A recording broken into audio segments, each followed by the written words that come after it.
네, 윤석열 대통령의 외신 인터뷰에 대한 각국의 반응이 나오고 있습니다. 중국의 대응은 조금씩 갈수록 거칠어지고 있습니다.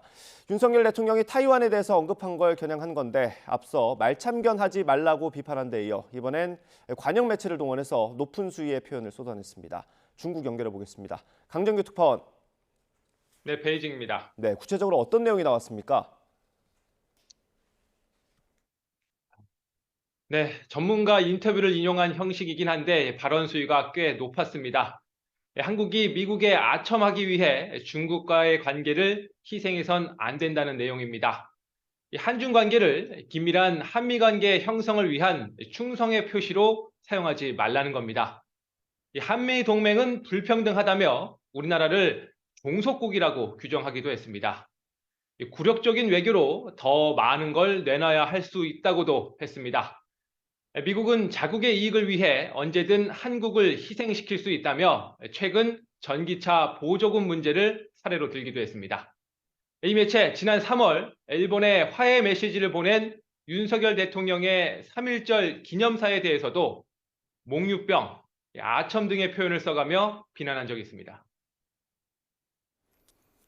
네, 어제 저녁에는 우리 외교부가 주한 중국 대사를 불러서 항의하기도 했죠. 네, 어제 저녁 장호진 외교부 1차관이 싱하이밍 주한 중국 대사를 외교부로 불렀습니다.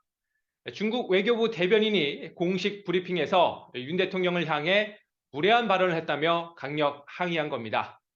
일국의 정상을 향해 말참견을 불허한다는 표현을 쓴 건 심각한 외교 결례라고 지적했습니다. 타이완 해협에서 힘에 의한 일방적 현상 변경에 반대한다는 윤 대통령의 말은 국제사회의 보편적 원칙이라는 게 우리의 정부의 입장입니다.